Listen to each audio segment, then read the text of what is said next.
सुप्रभात मेरे प्यारे प्यारे विद्यार्थियों। लास्ट टर्म पर हमने पढ़ा था फिजिक्स का क्लासिफिकेशन। उसमें हमने जाना फिजिक्स को दो भागों में बांटा गया है।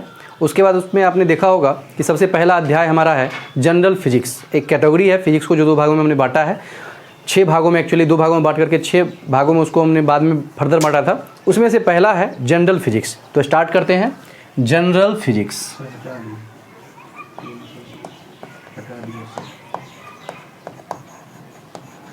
जनरल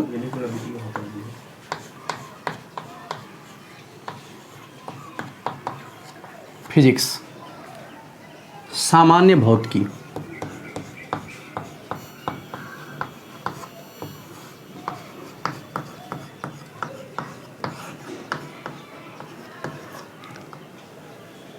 बच्चों, इसमें हम लोग जानेंगे फिजिक्स का जो जनरलाइजेशन है, मतलब जो भी फिजिक्स का जनरल फॉर्म सब, जैसे कि हो गया हमारा न्यूटन्स लॉज ऑफ मोशन यानी कि गति, है ना, मान लिया जाए हो गया विमा, और जैसे आगे बढ़ते हैं गुरुत्वाकर्षण, बल, इन सब चीज़ों के बारे में हम यहाँ पर पढ़ने वाले हैं, ठीक है ना। तो इसकी डिफिनीशन के साथ शुरुआत करते हैं, जनरल फिजिक्स की डिफिनीशन के साथ। देखिए, तो ये भौतिकी की शाखा है ना, तो लिखेंगे भौतिकी की वह शाखा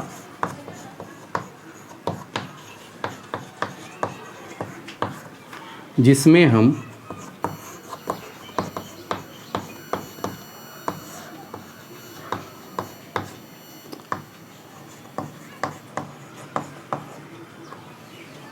पदार्थ की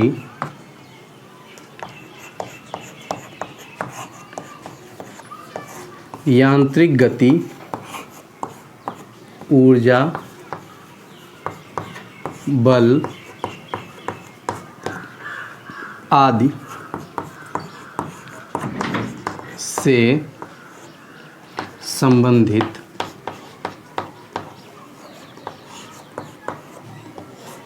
गुणों व नियमों का अध्ययन करते हैं।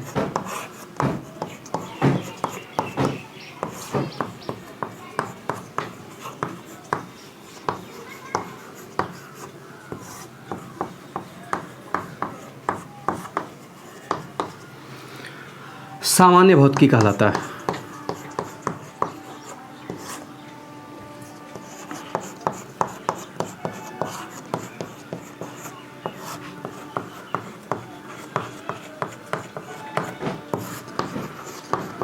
ओके बच्चों, ये जो सामान्य भौतिकी है उसमें हम क्या क्या बात करेंगे, तो उसमें हम बात करेंगे यांत्रिक गति, ऊर्जा, बल, है ना, और भी ढेर सारी चीज़ें। मैंने आदि लिखा है, मतलब और भी इसमें है, जैसे कि संवेग, आवेग, इन सब चीज़ों से संबंधित गुणों और नियमों का जहाँ पर हम अध्ययन करेंगे उसको क्या बोलेंगे हम, सामान्य भौतिकी। इसमें ढेर सारे चैप्टर्स हैं, उसमें से हम पहला चैप्टर की शुरुआत करते हैं जिसका नाम है unit and dimension.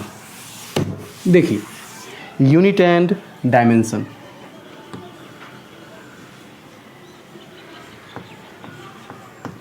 Unit and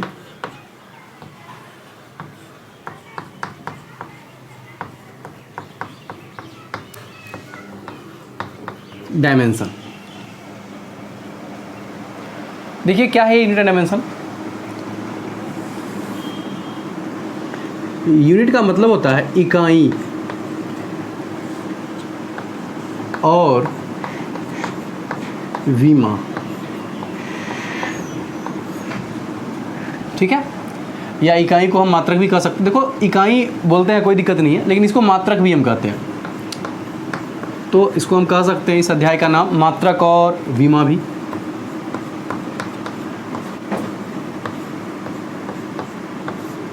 तो आप देख सकते हैं इसमें सबसे पहला टर्म क्या यूज़ हुआ है, मात्रक, है ना।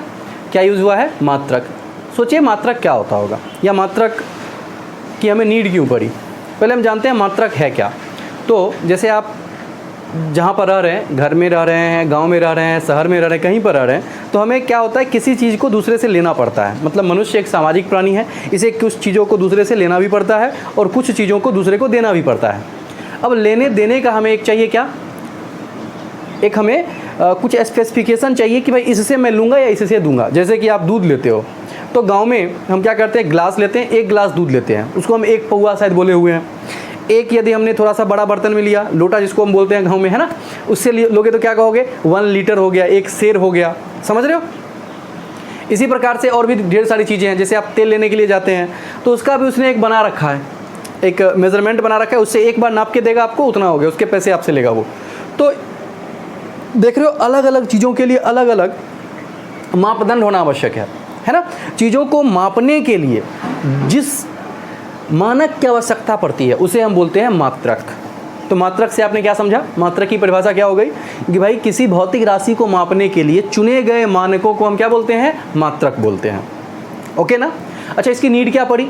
तो मैंने जैसा कि कहा, मनुष्य एक सामाजिक प्राणी है, इसे वस्तुओं को देना भी पड़ता है और लेना भी पड़ता है आवश्यकता अनुसार। तो देने या लेने में यदि हमें मात्रक नहीं रहेगा, मानक नहीं कुछ हम मान लिए हुए होंगे, तो क्या होगा? प्रॉब्लम हो जाएगी। मैंने उसको दे दिया, मान लो थोड़ा सा लेकर के, मुझे गेहूँ मान लो उसको देना है, तो मैंने गेहूँ उठा करके दे दिया उसको। अब मैंने कुछ मेजरमेंट करके नहीं दिया तो उससे लूँगा कैसे? तो लेन देन का हिसाब बराबर रखने के लिए हमें किसकी नीड पड़ती है? मात्रक की जरूरत पड़ती है। समझ में आ रही है बातें? यस। तो सबसे पहले सोचो, सबसे पहले शुरुआत करते हैं तो सबसे पहले माना होगा सबने कि भाई मैं इससे नापूंगा, है ना। नापने के लिए कुछ भी मान लिया होगा। जैसे मान लो आप क्या करते हो, घर पे ही रहते हो तो हम नापते हैं हाथ से, किसी चीज़ को हाथ से माप लिया, 10 हाथ का ये है, 10 हाथ इसकी लंबाई है। तो देख रहे हो ना, पुराने ज़माने में और भी पीछे जाते हैं तो लग्गी वगैरह का प्रयोग किए करते थे हम लोग। तो इसी प्रकार से इसका क्रमबद्ध विकास हुआ और अभी एक स्पेसिफिकेशन हो चुका है, इसको अंतर्राष्ट्रीय मान्यताएं मिल चुकी हैं। तो ये सिस्टम बहुत ज़्यादा डेवलप हो चुका है। लेकिन हम शुरुआती दौर की बात करें तो बड़ा ही ज़ीरो से शुरू हुआ था। कुछ दिन पहले तो सबसे पहले तो हुआ होगा, सबसे पहले एक वस्तु दिया जाता था, दूसरे वस्तु लिया जाता था। उसमें दिक्कत ये होती थी, हो सकता है एक कॉस्टली है, एक मतलब ज़्यादा यूजफुल है तो उसकी वैल्यू ज़्यादा होगी, है ना, दूसरा कम यूजफुल है तो कम होगी। ठीक इसी प्रकार से क्रमिक विकास हुआ और अभी हम लोग बहुत ही उच्च स्तर पर पहुंच चुके हैं। तो मात्रक की परिभाषा हमने अभी भी आपको क्या कहा, वही लिखेंगे हम, मात्रक, यूनिट। क्या है ये? तो किसी भौतिक राशि को मापने के लिए, किसी भौतिक राशि को मापने के लिए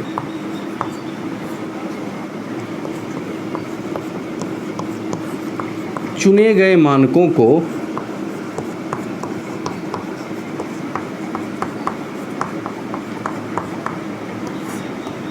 मात्रक कहते हैं। मात्रक कहते हैं। ठीक है भाई? हाँ, अब यहाँ से देखो मैंने क्या लिखा कि किसी भौतिक राशि को मापने के लिए, कोई भी भौतिक राशि है, यदि हमें उसे मापना है तो उसके लिए चुने गए मानकों को हम क्या बोलेंगे? मात्रक कहेंगे। यहाँ से भौतिक राशि की जो परिभाषा हमने लास्ट क्लास पढ़ी थी, वहाँ से एक और परिभाषा निकल करके आता है कि जैसे भौतिक राशि को क्या करेंगे? हम मापेंगे, यानी कि जितनी भौतिक राशि होंगी उनको हम माप सकते हैं। तो भौतिक राशि की परिभाषा एक और ये भी लिख सकते हो आप कि भाई वैसी राशि जिसे मापा जा सकता हो उसको क्या बोलेंगे? भौतिक राशि। ठीक है ना? अच्छा, तो ये हो गया मात्रक। अब यहाँ से देख सकते हो कि मात्रक हो गया। अब जानेंगे हम मात्रक के प्रकार। मात्रक के प्रकार, देखो मात्रक 2 प्रकार के होते हैं। जैसे राशि 2 प्रकार का था ना, कौन कौन सा? आधारी राशि और व्युत्पन्न राशि। ठीक वैसे ही मात्रक भी 2 प्रकार का होता है। एक होता है आधारी मात्रक और दूसरा होता है व्युत्पन्न मात्रक। क्या होता है? आधारी मात्रक। आधारी मात्रक या इसे मूल मात्रक भी कहते हैं, या मूल मात्रक, मूल मात्रक। ऐसा ही होता है व्युत्पन्न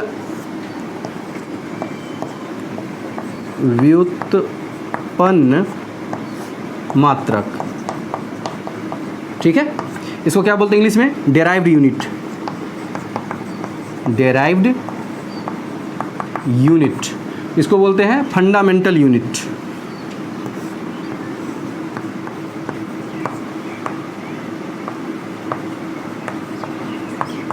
फंडामेंटल यूनिट। ओके, तो हमारा 2 प्रकार का मात्रक होता है, एक होता है आधारी मात्रक, दूसरा होता है व्युत्पन्न मात्रक। जैसे कल हमने परिभाषा लिखी थी वैसे ही इसका लिखना पड़ेगा। तो चलिए यहाँ तक आप छापिए, तो छाप लिया। आगे बढ़ते हैं और डालेंगे हेडिंग आधारी मात्रक। लिखिए तो, क्या खुद से आप लिख सकते हो? आधारी मात्रक में बोलूँगा तो, अरे कल लिखे थे वही लिखना है, ठीक है ना? लिखो तो आधारी मात्रक। कल क्या लिखे थे? बोलो बोलो। कि भाई ये आधारी राशि कल हमने लिखा होगा। क्या लिखा था? वैसी राशि जो किसी अन्य राशि पर निर्भर नहीं करती हैं। वैसे ही यहाँ भी लिखेंगे वैसा मात्रक जो किसी अन्य मात्रक पर निर्भर नहीं करता है। सेम सेम, देख रहे हो, एक याद कर लिया दूसरा अपने आप हो जाएगा। तो लिखिए तो, आधारी मात्रक का डिफिनीशन लिखते हैं। लिखिए, वैसे मात्रक जो किसी अन्य मात्रक पर निर्भर नहीं करते हैं, जो किसी अन्य मात्रक पर निर्भर नहीं करते हैं, आधारी मात्रक कहलाते हैं। आधारी मात्रक कहलाते हैं, ठीक है। कल जैसे आधारी राशि की संख्या 7 थी ना, वैसे ही आधारी मात्रकों की संख्या भी कितनी होंगे? 7। देखते हैं, देखिए आधारी राशि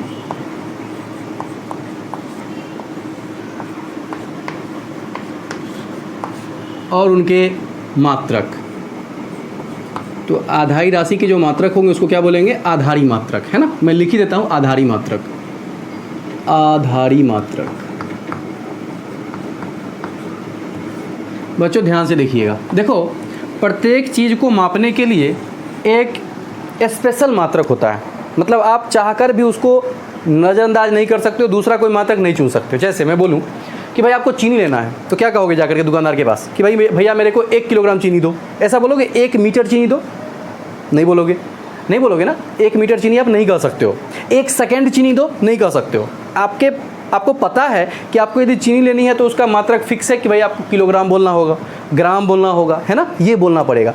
यदि मैं बोलूँ कि मेरी उम्र 10 साल है, अच्छी बात है, मैं बोल सकता हूँ 10 साल है, लेकिन क्या मैं बोल सकता हूँ मेरी उम्र 10 मीटर है? नहीं बोल सकता हूँ। तो अब चाहकर भी आप एक क्वांटिटी जो उसका जो स्पेसिफाइड मात्रक है उसी को ही लेना पड़ेगा आपको। चाहकर भी उसे बदल नहीं सकते हो, चाहकर भी दूसरा कुछ नहीं ले सकते हो। समझ रहे हो बातों को? यस। तो मैं जो कह रहा हूँ कि आधारी राशि है उसका मात्रक है, तो बिल्कुल आप लेना पड़ेगा वही आपको जो यहाँ पर होगा। हाँ, उसमें थोड़ा सा कम बेसी, जैसे कि मान लो द्रव्यमान का मात्रक किलोग्राम भी होता है, ग्राम भी होता है, क्विंटल भी होता है, टन भी होता है। तो ज़रूरत के हिसाब से उसमें से सब लोगों ने मिलकर के कहा कि यार ये लेते हैं, अच्छा लग रहा है थोड़ा सा, तो वही बात करेंगे हम कि हाँ इसका ये होना चाहिए। जैसे आधारी राशि है हमारा, मान लिया जाए द्रव्यमान। सबसे पहले द्रव्यमान, जिसको बोलते हैं मास। बोलो इसका मात्रक क्या होगा? क्या होगा? मीटर बोलूँ? मेरा द्रव्यमान 10 मीटर? बिल्कुल नहीं। क्या बोलेंगे हम? बोलो बोलो, किलोग्राम बोलेंगे, है ना? किलोग्राम, ओके ना? अगला मान लिया जाए है लंबाई। लंबाई क्या होगा? बोलो बोलो, क्या होगा? मीटर। आप जानते ही होगे, मीटर। और समय क्या होगा? सेकेंड। फिर इलेक्ट्रिक करंट, विद्युत धारा।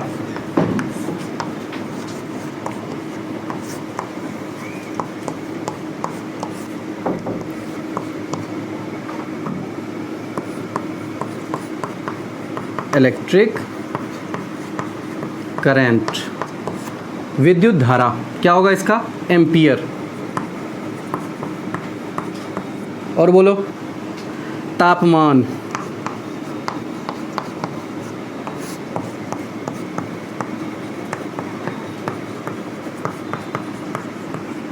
क्या होता है इसका? केल्विन। अगला ज्योति तीव्रता।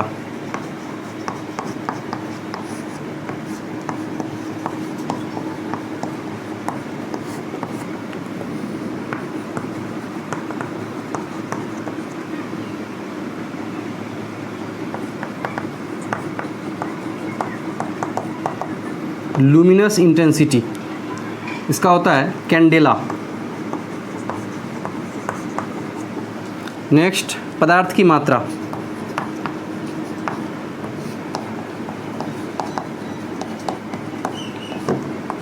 Amount of substance.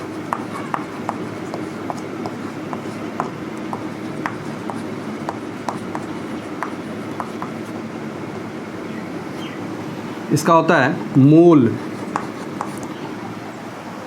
बच्चों ध्यान से देखिए, मैं इन सब के बारे में थोड़ा थोड़ा डिटेल्स आपको बताता हूँ। ये क्या है, इन सातों के बारे में तो आपने कल भी जाना था, कल भी मैंने ये आपको लिखवाया है ना। ये 7 है, आधारी राशि की संख्या कितनी है? 7। 1 2 3 4 5 6 एंड 7, 7 हैं, है ना। और ये है हमारे आधारी मात्रक इन सातों का।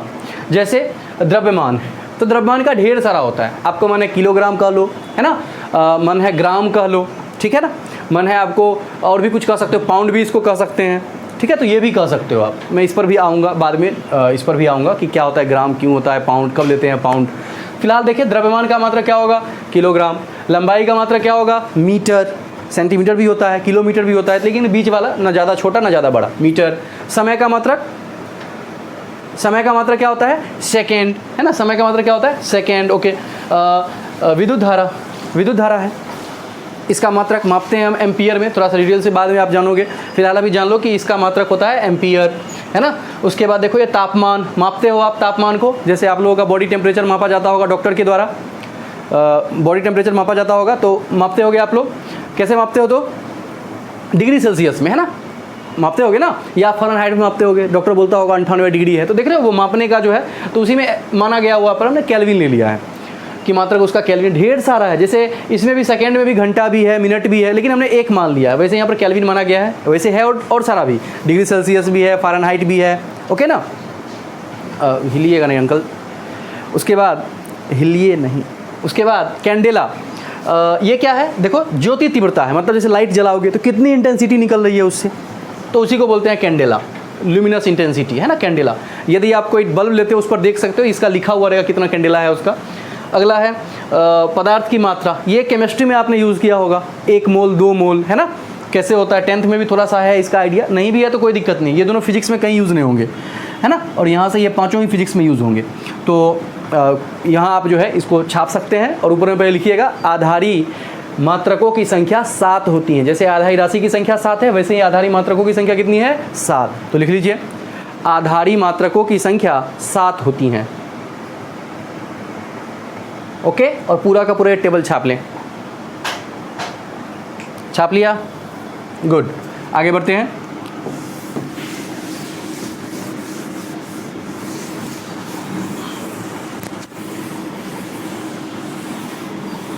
अब देखो इन आधारी मात्रकों के अलावा 2 और मात्रक हैं।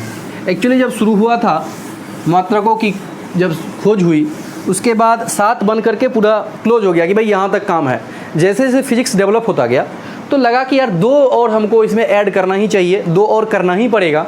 तो अब चूंकि 7 तो पहले से फिक्स हो गया, तो उसको पूरक मात्रक कहा गया कि ये पूरा कर रहा है मात्रकों की पद्धति को, है ना, इसको बोलते हैं पूरक मात्रक। 2 और हैं ये। नंबर 1 है, क्या है? कोण। जो आप कोण नापते हो वही वाला कोण, और इसका मात्रक क्या होता है? आप डिग्री कहते हो ना, लेकिन इसका मात्रक जो है यहाँ पर रेडियन हम लेंगे, रेडियन।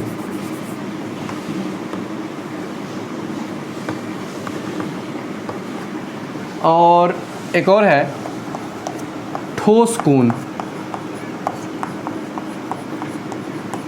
और ये क्या लेंगे हम?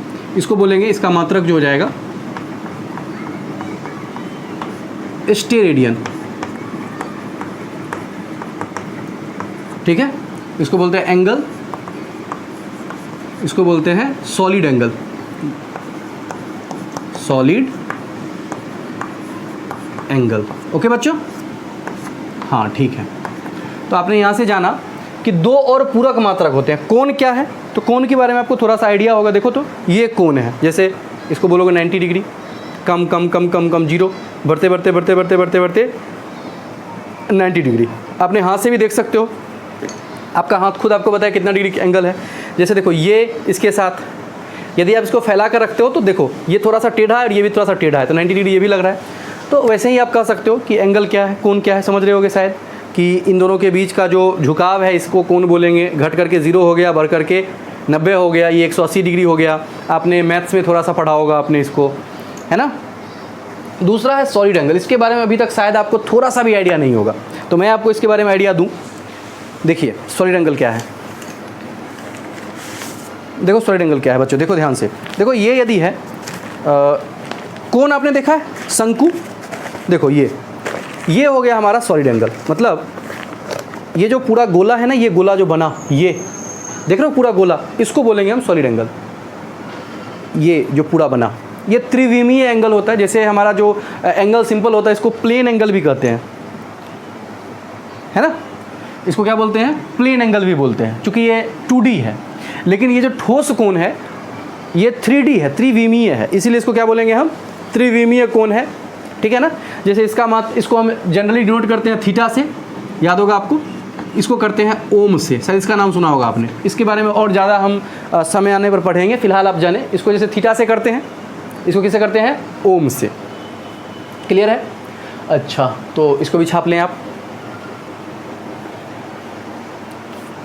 छाप लिया, आगे बढ़े, वेरी गुड। तो ये हमारा था क्या, क्या था, आधारी मात्रक। अब हम बात करेंगे व्युत्पन्न मात्रक, डेराइव्ड यूनिट के बारे में। लिखिए व्युत्पन्न मात्रक।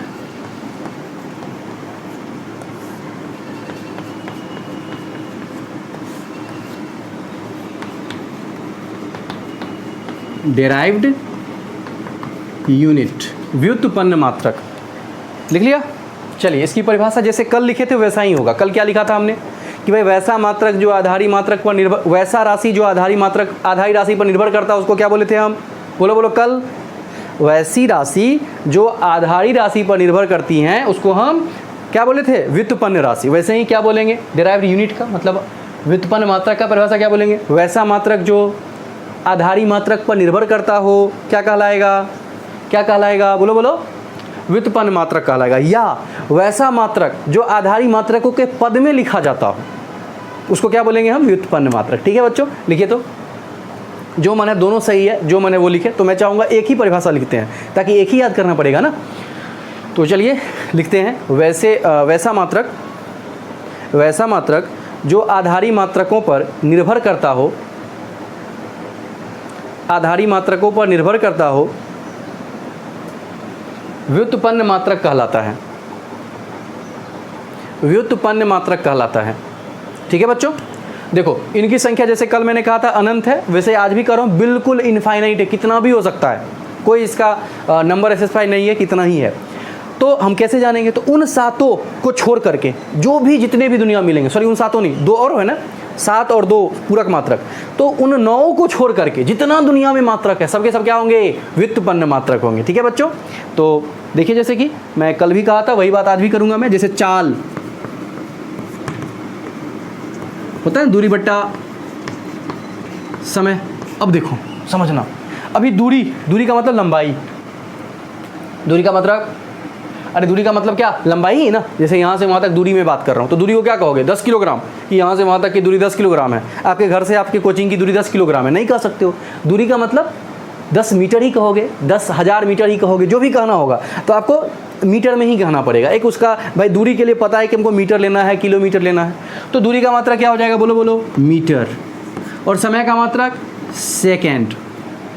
भाई सही है ना, समय का मात्रक सेकेंड। देखो तो मैंने जैसा कि कहा, क्या चाल का मात्रक हो गया मीटर प्रति सेकेंड, चाल का मात्रक क्या हो गया, मीटर पर सेकेंड। क्या ये देखो तो मीटर पर सेकेंड जो चाल का मात्रक है, क्या चाल का मात्रक ये आधारी मात्रकों के पद में लिखा हुआ है। क्या सेकेंड मतलब जो समय का मात्रक है उसको बदलने से क्या चाल बदल जाएगा, हाँ बदल जाएगा। तो इस प्रकार मैं कह सकता हूँ कि ये इस पर डिपेंड कर रहा है, यानी कि चाल का मात्रक जो है किस पर डिपेंड कर रहा है, आधारी मात्रकों पर निर्भर कर रहा है, इसीलिए मैं कहूँगा इसको क्या, व्युत्पन्न मात्रक। तो हम कुछ आधारी मात्रकों की सहायता से व्युत्पन्न मात्रक ज्ञात करते हैं। ठीक है ना बच्चों। तो जैसे करके लिख लीजिए, जैसे चाल बराबर दूरी बटा समय तो मीटर पर सेकेंड। ठीक है, ये लिख लीजिए एग्जाम्पल में, लिखिएगा कुछ व्युत्पन्न राशि एवं उनके व्युत्पन्न मात्रक, हेडिंग डालें, कुछ व्युत्पन्न राशि एवं उनके व्युत्पन्न मात्रक।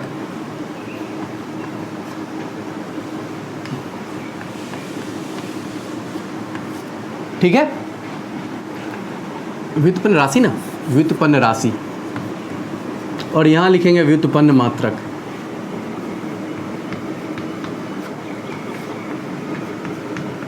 बस देखने के लिए हमें इसको निकालना आना चाहिए, बाद में निकालना बढ़िया से सीखेंगे। फिलहाल बस एग्जाम्पल एक आध दो कर लेते हैं। जैसे मैंने जैसे चाल कहा, होता है दूरी बट्टा समय। बच्चों ये हड़बड़ाओ मत कि चाल बराबर मुझे नहीं पता, ये सब आपको कुछ अभी पढ़े कहाँ हो, ये लिखा हुआ आपको है फिलहाल, बाद में जब पढ़ोगे तब ये आपको याद करना है, अभी फिलहाल कुछ नहीं करना है, बस दूरी बट्टा समय है। अब सोचो दूरी का मात्रक क्या होगा, खुद से दिमाग लगा के सोचते हैं। क्या दूरी का मात्रक किलोग्राम कहूँ? नहीं कह सकता। क्या दूरी का मात्रक सेकेंड कहूँ? नहीं कह सकता। क्या कह सकता हूँ? बस किलोग्राम कहो या सॉरी दूरी का मात्रक किलोमीटर कहो या मीटर कहो, कुछ भी कह सकते हो आप। तो मैं मीटर ही कह लेता हूँ, अच्छा सा है, छोटा सा है, ना बड़ा ना छोटा है। और समय का मात्रक सेकेंड, तो क्या होगा, इसी को बोलते हैं मीटर, और ऐसे लिख देते हैं। ये भी यही लिखा हुआ है, बस इसको पर पढ़ते हैं, अच्छा लगता है इसीलिए। तो क्या हो गया, मीटर पर सेकेंड। वैसे ही सेकेंड, ध्यान से मान लो है आवेश, आवेश बराबर, फिर से मैं लिख देता हूँ खुद ही, आपको टेंशन नहीं लेना है। मैं लिख रहा हूँ धारा गुने समय, ये लिखा हुआ रहेगा आपको। चलो धारा का मात्रक अभी अभी लिखे हैं ना, विद्युत धारा का मात्रक नहीं लिखे हैं क्या? लिखे हैं, पिछले में देख सकते हो आप, अभी पलटो तो 7 लिखे हैं, उसी में मिलेगा एम्पियर, और समय का मात्रक सेकेंड, हो गया ना। तो इसको क्या बोलेंगे हम, एम्पियर सेकेंड। बीच में गुना है, गुना हटा भी देंगे, तो जैसे आप जानते हो ए गुने बी को ए भी लिख देते हैं, वैसे ही वो लिखा हुआ है। थर्ड मान लो, जैसे आपके काम की चीज़ लिखता हूँ मैं, जैसे मान लो आयत का क्षेत्रफल, आयत का, अब थोड़ा अच्छा लग रहा होगा आपको, ये सब तो पता होगा, है ना बच्चों। आयत का क्षेत्रफल बोलो तो क्या होता है, तो लंबाई गुने चौड़ाई। अब बोल लंबाई का मात्रक बोलो तो क्या होगा, लंबाई का मात्रक क्या होगा, लंबाई का मात्रक बोलूँ, सेकेंड नहीं कर सकता। फिर से मुझे दूरी, लंबाई मतलब दूरी, यानी कि मुझे क्या लेना पड़ेगा, बोलो बोलो। अरे यार लंबाई का मात्रक मीटर। अच्छा चौड़ाई, चौड़ाई कुछ और नया चीज़ हो जाएगा क्या, चौड़ाई का मात्रक भी यही होगा। आप चाह कर भी देख लो ना, चौड़ाई का मात्रक क्या लोगे, किलोग्राम नहीं ले सकते। क्या कहोगे, रोड की चौड़ाई 10 मीटर ही है, कह सकते हो ना। हाँ, तो इसका मात्रक भी मेरे को लेना होगा मीटर, तो मीटर गुने मीटर क्या होता है, मीटर स्क्वायर, लिख दिया मैंने। मान लो 4th नंबर, घनाभ का, है ना, घनाभ का आयतन। बस ये समझने के लिए, अच्छे समझ रहे हैं, बस क्या होता है बोलो तो, लंबाई गुने चौड़ाई गुने ऊंचाई होता है ना। यस, लंबाई का मात्रक क्या होगा, बोलो बोलो, लंबाई का मात्रक मीटर, चौड़ाई का मात्रक भी मीटर, अभी अभी लिखा, और ऊंचाई फिर से इसको कुछ और नहीं कर सकते, मीटर ही कहना पड़ेगा, तो मीटर ही लूँगा मैं। तो क्या हो गया, मीटर का क्यूब, हो गया ना। यस, हो गया मीटर का क्यूब। तो घनाभ का आयतन क्या हो जाएगा, मीटर क्यूब। ये 3-4 आपका है, बस समझने के पॉइंट ऑफ व्यू से है। मैं आपको ये सब लिखना बताऊंगा कैसे लिखते हैं, और इसका भी एक रूल होता है ना, वो सब समय के साथ साथ आगे बढ़ेंगे तब होगा। फिलहाल ये बहुत ही बेसिक सा है, इसको आप छाप लीजिए। अब आगे बढ़ते हैं। अब देखो दुनिया आगे बढ़ चुकी है, दुनिया कहाँ तक पहुँच चुकी है, उसने मात्रक ढूंढ लिया है ना, और चीज़ों का आदान प्रदान शुरू हो गया। समय बढ़ता गया, तो पहले चीज़ों का आदान प्रदान गांव से गांव में होता था। पहले तो घर से घर में हुआ कि मेरे घर में कोई चीज़ नहीं है तो मैं उसको दे दिया, उससे अब खुद ले लिया, ऐसा शुरू में हुआ। समय बढ़ता गया, अभी भी होता है ऐसा। आपने देखा होगा, कोई कुछ लेकर के आता है, बोलता है कि ये दे दो और इसके बदले में आपको ये दे सकता हूँ।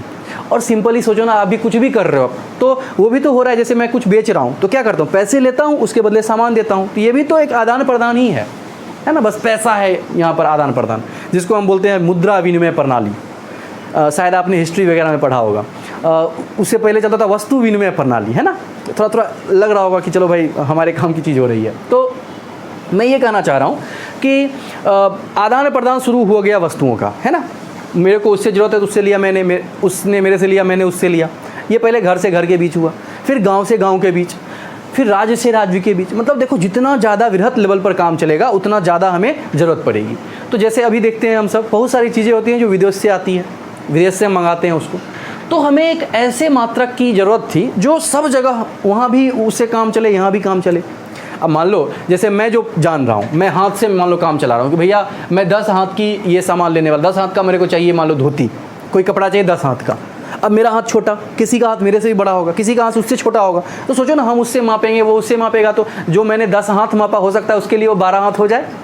समझ रहे हो? तो अब बोले कि भाई मैंने तो तेरे को 12 हाथ दिया था, मेरे को 12 हाथ कितना पैसा चाहिए, तो दिक्कत हो जाएगी। इसके लिए है ना, हमें डिफरेंट टाइप के मात्रकों को पढ़ना पड़ गया, मात्रकों की प्रणालियों को पढ़ना पड़ गया, जरूरत पड़ गया, जानकारी होनी चाहिए। और फिर जाकर के एक ऐसा मात्रक की जरूरत पड़ा जो सब जगह सब लोग माने उसको, है ना। बाद में उसको ऐसा ही मात्रक कहा गया। क्यों कहा गया हम उस पर विचार करेंगे। फिलहाल देखें मात्रकों की प्रणाली, है ना, system of unit, system of unit. ये सिस्टम ऑफ यूनिट क्या है ना, मात्रकों की प्रणाली, मात्रकों की प्रणाली। देखो क्या है ये भाई, किसी भौतिक राशि को मापने के लिए, है ना, मात्रकों का जो समूह होगा उसको हम बोलेंगे मात्रकों की प्रणाली। क्या बोला मैंने? भौतिक राशि को मापने के लिए चुने गए मात्रकों के समूह को मात्रकों की प्रणाली कहते हैं। ठीक है बच्चों, लिख लीजिए। तो भौतिक राशि को मापने के लिए, लिखिए, भौतिक राशि को मापने के लिए चुने गए मात्रकों के समूह को, चुने गए मात्रकों के समूह को मात्रकों की प्रणाली कहते हैं, मात्रकों की प्रणाली कहते हैं। ओके बच्चों, ढेर सारे मात्रकों की प्रणालियां हैं। मैं लिखता हूं, देखो जैसे होता है सीजीएस मात्रक, सीजीएस प्रणाली, और जैसे मान लिया जाए एफपीएस प्रणाली,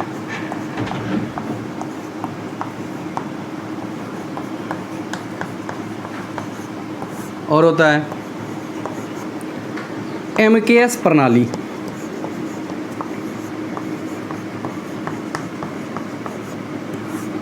फिर होता है एसआई प्रणाली। इसे पद्धति भी कह सकते हो, कोई दिक्कत नहीं है, प्रणाली कहो या पद्धति कहो एक ही बात है। अब सुनो समझो, सबकी परिभाषा ना खुद में छुपा हुआ। जैसे सीजीएस, सी का मतलब सेंटीमीटर, ठीक है, जी का मतलब ग्राम, और एस का मतलब सेकेंड। देख रहे हो? मतलब सीजीएस पद्धति का मतलब क्या हो गया, सीजीएस प्रणाली का मतलब क्या हो गया भाई, सेंटीमीटर, ग्राम, सेकेंड। अच्छा, एफपीएस का मतलब सेंटीमीटर समझ रहे हो, ग्राम समझ रहे हो, सेकेंड समझ रहे हो। सेकेंड मतलब समय का मात्रक, ग्राम मतलब किसका मात्रक, अरे द्रव्यमान का मात्रक, और सेंटीमीटर मतलब लंबाई का मात्रक। समझ रहे हो ना? अच्छा, एफपीएस में फुट, एफ से फुट हुआ, फुट समझते हो ना, जैसे बोलते होंगे 10 फुट 20 फुट, बोलते हो कि हमारी हाइट 6.5 फुट है, तो समझ रहे हो ना, यही फुट। फुट, पी से पाउंड, ये भी एक मात्रक ही है, पाउंड, जो कि निश्चित रूप से द्रव्यमान का मात्रक है। आपने इसका यूज़ इंडिया में हम बहुत कम करते हैं, लेकिन एक जगह करते हैं। जैसे केक खरीदने कभी जाओगे आप, केक खरीदने गए हो कभी, तो वहाँ होता है 1 पाउंड 2 पाउंड, वहीं पर आपने पहली बार सुना होगा कि 1 पाउंड का केक लेना है, 2 पाउंड का केक लेना है। तो पाउंड जो है ना वो द्रव्यमान का मात्रक है। एस तो सेकेंड का ही है, एम से मीटर, के से किलोग्राम, और एस से सेकेंड। देख रहे हो, एम से मीटर, के से किलोग्राम, एस से सेकेंड, एफ से फुट, पी से पाउंड, एस से सेकेंड, सी से सेंटीमीटर, जी से ग्राम, एस से सेकेंड।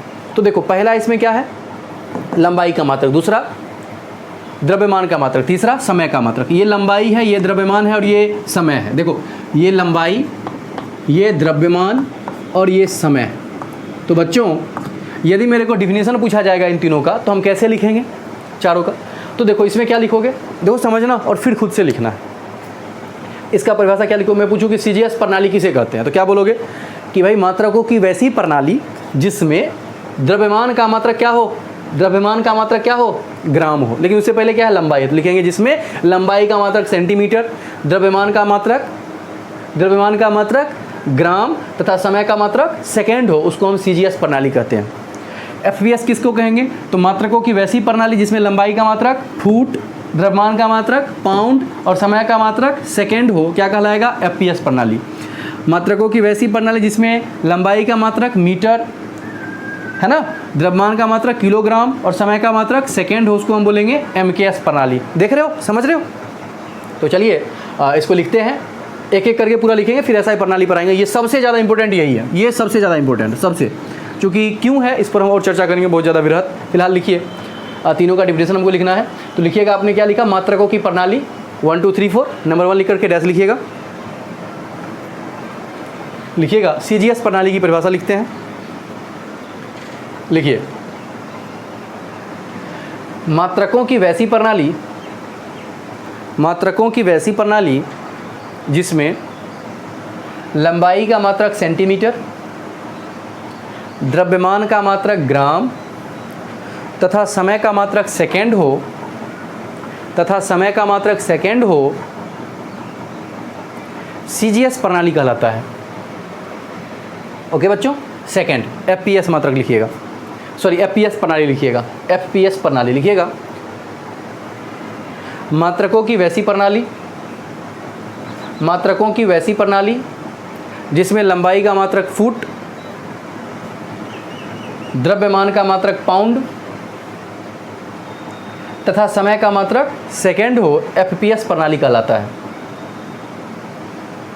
ठीक है बच्चों, अब लिखिएगा एमकेएस प्रणाली, एमकेएस प्रणाली लिखिए। मात्रकों की वैसी प्रणाली जिसमें लंबाई का मात्रक मीटर, जिसमें लंबाई का मात्रक मीटर, द्रव्यमान का मात्रक किलोग्राम तथा समय का मात्रक सेकेंड हो, एमकेएस प्रणाली कहलाता है। ओके बच्चों, last one, last but not least, सबसे ज़्यादा इंपॉर्टेंट यही है और यही अपने काम की चीज़ है। पूरा का पूरा फिजिक्स 11वीं या 12वीं इसी के इर्द गिर्द घूमता हुआ रहता है। आपसे पूछा भी जाएगा, इनफैक्ट जेई मेंस में, एडवांस में, नीट में, सब में पूछा जाता है एसआई प्रणाली से एसआई मात्रक क्या होगा। समझ रहे हो? तो बहुत ज़्यादा ही ये यूज़फुल है, बहुत ज़्यादा इंपॉर्टेंट है ये, इसको ध्यान से समझते हैं और ये तीनों को इग्नोर कर सकते हैं हम, इसीलिए हम टाइम इसी पर देने वाले हैं। पूरा का पूरा हमारा जो है ये चलेगा बहुत लंबा। चलिए समझते हैं अब ये क्या है एसआई प्रणाली। अब देखो अलग अलग जगहों पर क्या हुआ, जैसे जो जगह, जैसे मान लो इंडिया है, इंडिया में कोई और चीज़ चल रहा था, है ना, कि भाई जैसे हम देखते भी है द्रव्यमान का मात्रा क्या लेते हैं यहाँ पर, किलोग्राम। ठीक है, अब मान लो यहाँ से मेरे को चीनी इंपोर्ट करना है, समझ रहे हो, मतलब यहाँ पर हमें खरीदना चीनी। अब सोचो यहाँ पर चीनी मेरे को कहीं से खरीदना है और वहाँ द्रव्यमान का मात्रक पाउंड चल रहा है। क्या चल रहा है? पाउंड। वो मेरे को पाउंड में देगा और मैं यहाँ पर जानता हूँ कि यहाँ पर होता है किलोग्राम। अब सोचो वो बोलेगा मेरे को यार मैंने 10 पाउंड दिए और मैं बोलूँगा अरे 10 पाउंड दिया, ये क्या पाउंड है, पता नहीं क्या वेला सा, समझ नहीं आ रहा मेरे को, तो मैं उसको समझ नहीं पा रहा हूँ, कैसे लूँगा, सोचो कितना पैसा दूंगा, तो प्रॉब्लम हो जाएगी। समझ रहे हो ना? तो जैसे जैसे हमारा दुनिया जो है, हमारी दुनिया विकसित होती गई, हमें चीज़ों की ज़रूरत एक जगह से दूसरी जगह करने में ज़्यादा पड़ने लग गई। इसके लिए अब क्या हो गया, जैसे मान लो हमको कहीं से चीज़ खरीदनी है या भेजनी है तो हमें बहुत ज़्यादा दिक्कतों का सामना करना पड़ गया। आपने सुना होगा बहुत सारी चीज़ें बाहर से मंगाते हैं, अलग से लेते हैं इंडिया में, तो इन सब चीज़ों को आदान प्रदान में बहुत सारी कठिनाइयाँ आने लग गई। सब देशों के साथ यही प्रॉब्लम था। हो सकता है हम भी कुछ चीज़ खरीदते हैं, कुछ चीज़ वो लोग भी हमसे खरीदते हैं, दूसरे देश के लोग भी, तो प्रॉब्लम शुरू हो गई। इसको निपटाने के लिए सब देशों ने मिलकर के एक संगठन बनाया कि यार देखो बहुत प्रॉब्लम हो रही है सामान को खरीदने में, तो ऐसा कुछ करते हैं हम कि ऐसा एक सिस्टम बनाते हैं जो सब जगह वो सब लोग जाने उसको। उससे क्या होगा, बहुत इजी हो जाएगा। जैसे आपने इसके बारे में थोड़ा सा और मैं आपको केमिस्ट्री में ले जाता हूँ, जैसे आपने वहाँ पर ऑक्सीजन को O से सूचित करते हो आप, तो क्या हो गया, वहाँ पर भी प्रॉब्लम हो रही थी कि कोई फार्मूला इंडिया में कुछ और लिखा जाएगा। अब मान लो तो इंटरनेशनली यूज़ होना चाहिए, हो सकता है उसका इंपोर्ट हम कर रहे हैं, एक्सपोर्ट कर रहे हैं, कुछ भी कर रहे हैं, तो वहाँ पर दिक्कत हो जाएगी। मान लो वहाँ से हम कुछ चीज़ वहाँ भेज रहे हैं फार्मूला के फॉर्म में, तो उनको दिक्कत ना हो इसके लिए एक सिंबल बनाया गया जो पूरा विश्व में मान्य होगा। वैसा ही कुछ यहाँ पर भी है। ऐसा मात्रकों को चुना गया सब लोगों के द्वारा कि यार वो सब लोग माने, कोई भी दिक्कत उसमें ना दे। समझ रहे हो ना? जैसे मान लो हमें प्रॉब्लम हो जाती है, घर में ही कहीं झगड़ा हो गया, तो हम क्या करते हैं, पंचायत बैठाते हैं। उसमें क्या होता है, पंच लोग आते हैं और बोलते हैं कि यार जो मैं बोलूँगा तुम लोग मानोगे, बोलते हैं हाँ मानेंगे। तो क्या करते हैं, सब लोग मिलकर के डिसाइड करते हैं ना, जो ना इसके पक्ष में हो ना उसके पक्ष में हो। वही बात वहाँ हुआ।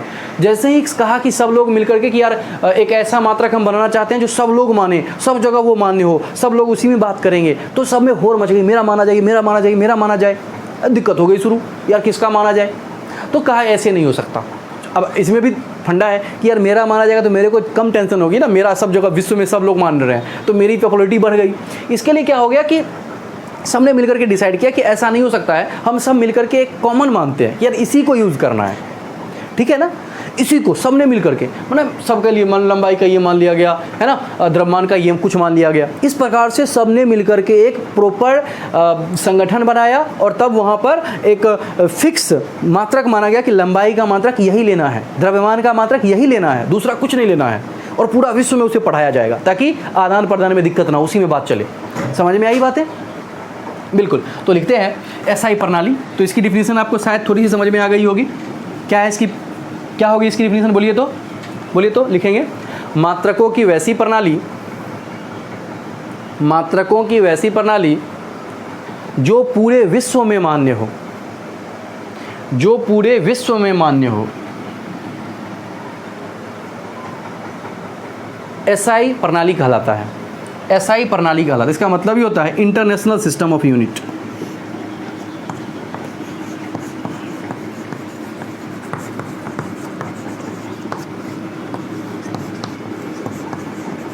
ठीक है ना, ऐसा ही उल्टा लिखा हुआ बस, इंटरनेशनल सिस्टम होता है।